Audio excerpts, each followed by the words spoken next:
ৰাজ্যৰ গাঁৱে ভূঞে লুকাই থকা সুপ্ত প্ৰতিভাসমূহক খেলৰ জৰিয়তে এখন মঞ্চ দিয়াৰ লক্ষ্যৰে ৰাজ্য চৰকাৰে আৰম্ভ কৰা খেল মহাৰণ 2.0 শিৱসাগৰ জিলা পৰ্যায়ৰ প্ৰতিযোগিতাসমূহ আজিৰে পৰা শুভাৰম্ভ কৰা হৈছে।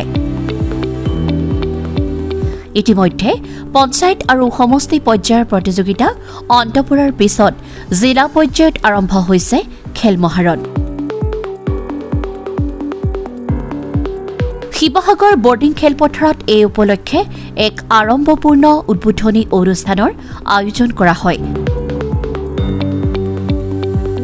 উদ্বোধনী অনুষ্ঠানত জিলা আয়ুক্ত আয়ুষ গগৈৰ লগতে জিলা প্ৰশাসনৰ উচ্চপদস্থ বিষয়াসকলে অংশগ্ৰহণ কৰে। অনুষ্ঠানত বিশিষ্ট অতিথি হিচাপে উপস্থিত থাকে উত্তৰ-পূবৰ প্ৰথমগৰাকী অৰ্জুন বঁটা বিজয়ী অৰ্জুন ভোগেশ্বৰ বৰুৱা।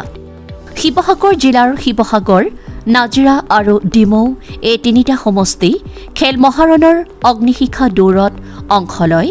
জিলাখনৰ কৃতিমান খেলুৱৈ জ্ঞানদীপ বুঢ়াগোহাঁই, অভিজ্ঞান মহন, স্নিগ্ধ প্ৰতিম কোঁৱৰ আৰু পাৰ্থপ্ৰতিম বুঢ়াগোহাঁয়ে। ইয়াৰ পিছতেই খেলুৱৈসকলক শপত বাক্য পাঠ কৰায় জিলা ক্ৰীড়া বিষয়া সঞ্জয় উপাধ্যায়ে। উদ্বোধনী অনুষ্ঠানত বিহু, জিমনাষ্টিক তথা গীত পৰিৱেশন কৰা হয়। উপদেশ দিছোঁ মই দুটা কথা মাত্ৰ, সিহঁতক উপদেশ এটাই দিছোঁ যে সৎ আৰু সাহস এই দুটা ইয়াত ভিতৰত ৰাখিবা। সততাৰে আগবাঢ়িবা, যিকোনো কৰ্মত সততাৰে আগবাঢ়িবা, আত্মবিশ্বাস সেইটোত লৈ আৰু সেইটো পূৰা কৰিবৰ কাৰণে সাহস বিচাৰিবা। দুটাহে লাগে বস্তু। আমি তেনেকৈ চলি আহিছোঁ।